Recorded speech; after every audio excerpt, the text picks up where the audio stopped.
Está allí para explicar bien de qué se trata esta reforma judicial, quiénes son este grupo de asesores que estarán también determinando el número de miembros de la Corte Suprema de Justicia. Jorge, ¿cómo estás? Buenas tardes. ¿Qué tal? Buenas tardes, Eleonora. ¿Cómo te va? Bien, muy Bueno, bien. efectivamente, mañana parecería finalmente ser el día en que el gobierno va a hacer este anuncio, que originalmente estaba previsto para la semana pasada, después iba a ser ayer, bueno, ahora todo indica que sería mañana. En principio, por lo que se sabe, el anuncio tiene dos partes. Una, lo que es propiamente la reforma judicial, que va a ser un proyecto de ley donde se va a discutir básicamente la ampliación del fuero penal de Comodoro Pi, los famosos 12 jueces que en general son los que tratan los temas, los casos de corrupción más calientes. Sí. Allí la propuesta, por lo que se sabe, implicaría sumar a los jueces del fuero contencioso administrativo, que son otros 11, ahí serían 23, como cada juzgado tiene 2 secretarías, los partirían y quedarían en 46. Esto sería una reforma judicial buscando supuestamente oxigenar Comodoro Pi, esos jueces que están tan cuestionados y que tan mala imagen tienen ante la opinión pública, pero esto sería debatido en el Congreso de la Nación, un proyecto que estimamos va a ingresar por el Senado, el decreto estaría el jueves, con lo cual esto se estaría mandando en breve el proyecto. En paralelo, Sí. por eso digo, son dos cosas que vienen en combo, pero van por carriles separados, se crearía este Consejo Consultivo por un decreto del presidente integrado por 11 miembros, que va a tener una función de revisar, yo te diría, los principales órganos del Poder Judicial. En primer lugar, la Corte Suprema, el Consejo de la Magistratura, Sí. lo que se conoce como el Ministerio Público, que es la Procuración General que organiza a todos los fiscales, e inclusive también va a debatir el famoso tema del juicio por jurados, un instrumento que en la Argentina se aplica. ¿También? Sí, supuestamente también van a dedicarse a eso. Van a tener un plazo de 90 días y Sí. van a emitir, yo te diría, como un consejo para que después eso se transforme en un proyecto de ley. Nada de esto se puede instrumentar sin proyectos de ley, naturalmente. O sea, con lo perdón, cual, Jorge, para dejar claro, ¿no? Porque es importante esto que estás aclarando muy bien vos, hay mucha información. Este Consejo de Asesores, ahora nos vamos a meter en el nombre de cada uno y dónde está la polémica, ¿no? Dentro de los integrantes de este Consejo de Asesores, van a proponer, dar un consejo, asesorar sobre el Consejo de la Magistratura, cómo está conformada la Corte Suprema, el Ministerio Público Fiscal, que bien marcabas vos, y también el funcionamiento del juicio por jurados. Ahora, no es determinante lo que ellos aconsejen. Digo, esto tiene que pasar por el Congreso. Exactamente. Bueno, todas estas cuestiones, por ejemplo, la modificación, vamos a tomar lo que en este momento yo creo que arrastra mayor interés, que es la posibilidad de reformular la Corte en su integración y en su funcionamiento. Cualquier proyecto de modificación tiene que pasar por el Congreso.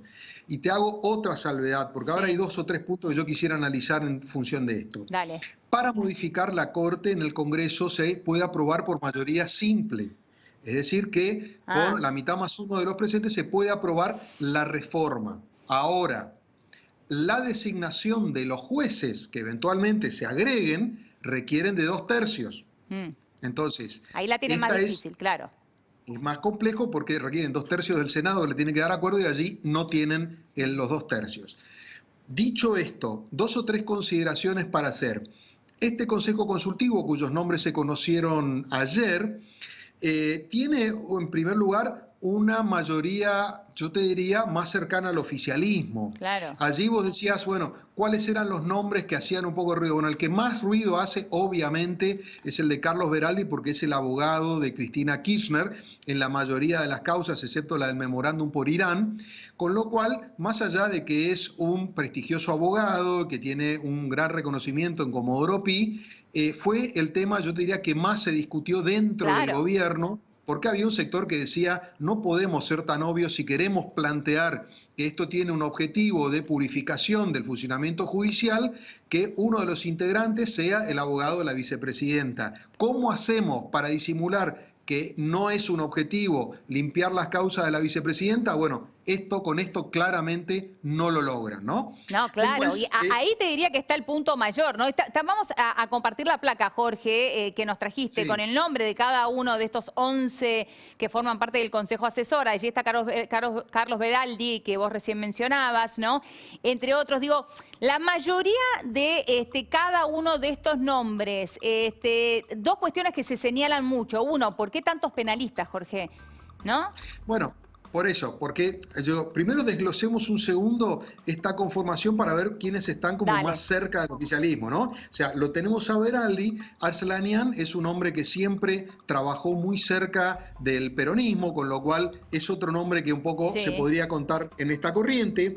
Enrique Bacigalupo es un catedrático que vive en España, que tiene como Alberto Fernández una gran referencia intelectual con él, tuvo actuación en la época del gobierno de Cámpora, con lo cual está también muy cercano al peronismo.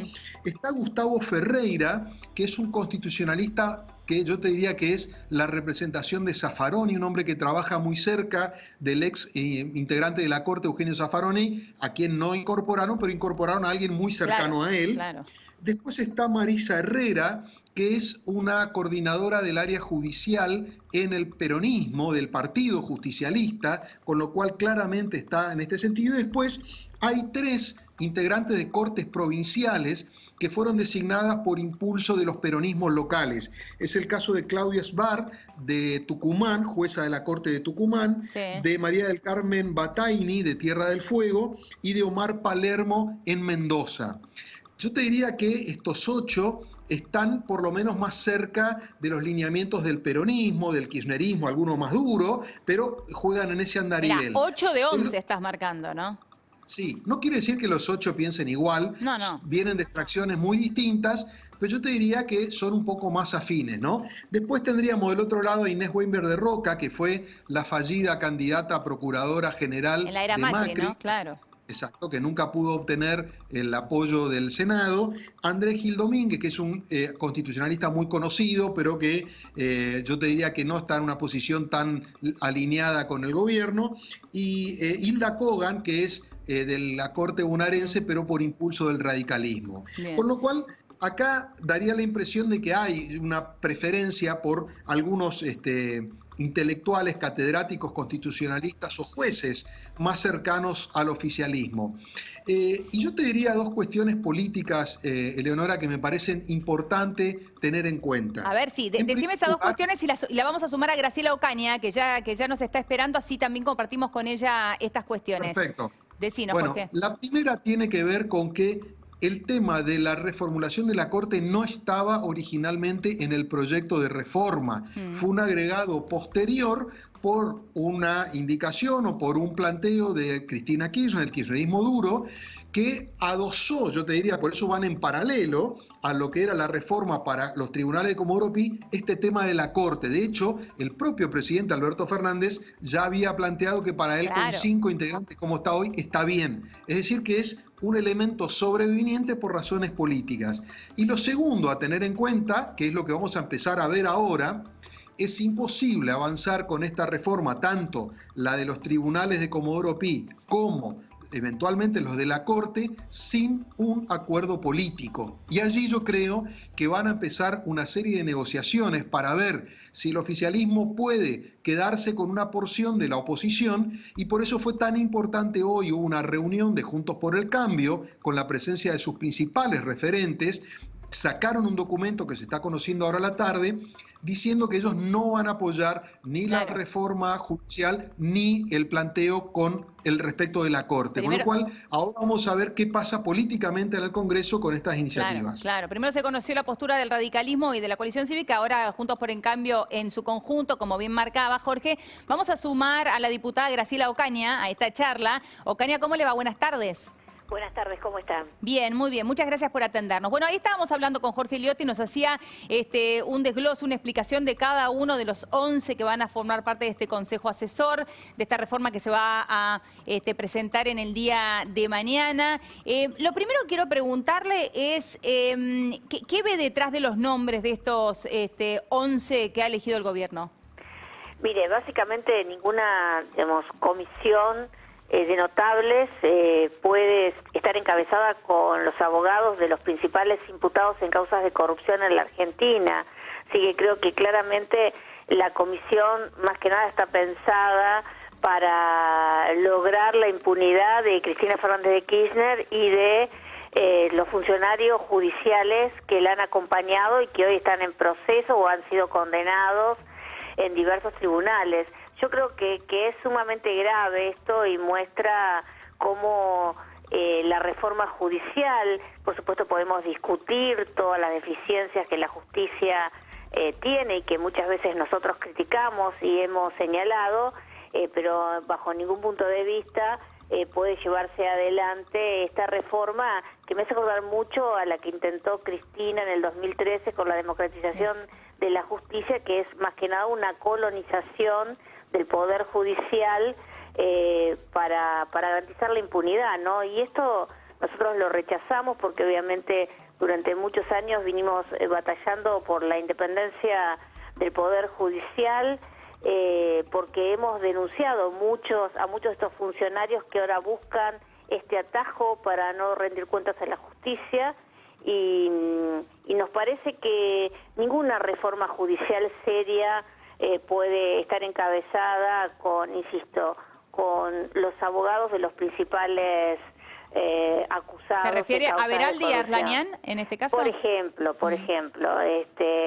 y me parece que eso le quita seriedad, incluso porque hay gente que tiene mucha valía, que participa o que ha trascendido, su nombre integrará esta comisión, pero que obviamente creo que invalida todo el accionar de la comisión. Y por otra parte, yo me gustaría que se hubiera dado una discusión sobre una reforma judicial que implique cambios a futuro y fundamentalmente para el próximo mandato, digamos. Ninguna reforma judicial puede encabezarse ni hacerse en unos meses ni en un año, y hay muchas de las ideas que han trascendido que implican recursos presupuestarios enormes. Por ejemplo, la reforma que ya desde Cambiemos se implementó, que básicamente coloca como garantes de la acción a los fiscales. El sistema acusatorio, ¿no? Exactamente, sí. Y que empezó a funcionar en algunas provincias, y le voy a decir que muy bien, Jujuy, Salta,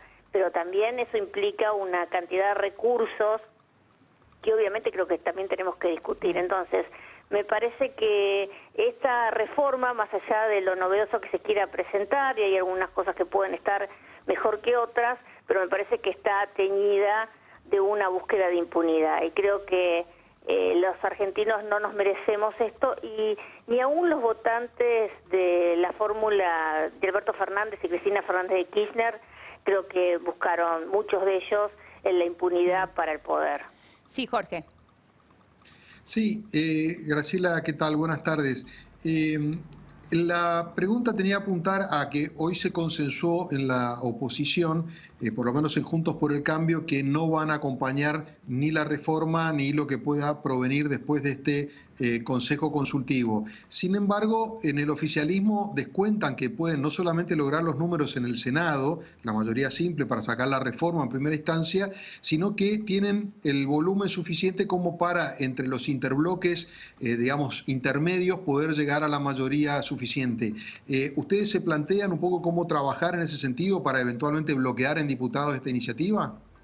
Bueno, nosotros tenemos una cantidad de diputados, usted sabe, 116, que no garantiza la mayoría en la Cámara, y hay sectores que se han presentado incluso en las elecciones como opositores que vienen actuando en la misma línea que el oficialismo y que se han sumado, yo le diría, bajo otros nombres, al formato del bloque de todos o de Cristina. Es probable que puedan con esos números lograr una reforma, pero va a ser sumamente ajustada porque obviamente van a estar llegando a la mayoría ajustada, y creo que eso le quita legitimidad también a la reforma. Claro. Nosotros de todas formas, por supuesto, queremos conocerla en concreto, entendemos que en el día de mañana se va a anunciar, pero ya le digo, digamos, los primeros pasos o los primeros trascendidos no indican una reforma que busque mejorar la justicia, sino más vale garantizar la impunidad. Ocaña, por último, digo, recién lo recordaba Jorge Liotti, ¿no? El propio presidente de la Nación, Alberto Fernández, dejó en claro que él creía que la Corte estaba bien como estaba ahora, digo, el número, la cantidad de miembros de la Corte. Y sin embargo ahora se plantea, ¿no?, la posibilidad de ampliarla, que además, entre paréntesis, también esto generaría, ¿no?, mayor erogación de dinero. Digo, ¿por qué cree que esto se plantea igual más allá de la opinión que ya expresó públicamente el presidente? ¿Cree que detrás de esto en realidad está Cristina Kirchner? Yo no tengo dudas de que está Cristina Kirchner. Y le voy a decir una cosa, yo recuerdo, estaba en el PAMI en aquel momento y unas cuestiones que nos preocupaba, usted recordará, de esa corte menemista que nosotros trabajamos mucho tiempo para que fuera, digamos, modificada. Y que se hizo a través de juicio político en el año 2003, usted recordará que en ese momento había posibilidades, porque era una corte de 9 miembros, uno de los, yo le diría 2 de los más grandes impulsores de la reducción de la corte era Alberto Fernández y Cristina Fernández de Kirchner. Incluso Cristina Fernández hizo toda la defensa, en ese momento era senadora, en el Congreso, en el Senado, donde explicó por qué había que limitar la función a 5 jueces. Claro. Entonces no se entiende ese cambio tan abrupto. Y vuelvo a decirle, tiene una sola explicación todas estas modificaciones, y es la impunidad para Cristina. Ocaña, muchísimas gracias por su tiempo. No, gracias por el llamado. Hasta luego. Jorge, la seguimos en un ratito porque vamos a seguir hablando de la reforma judicial, por supuesto, pero de aquí nos vamos al barrio de Recoleta.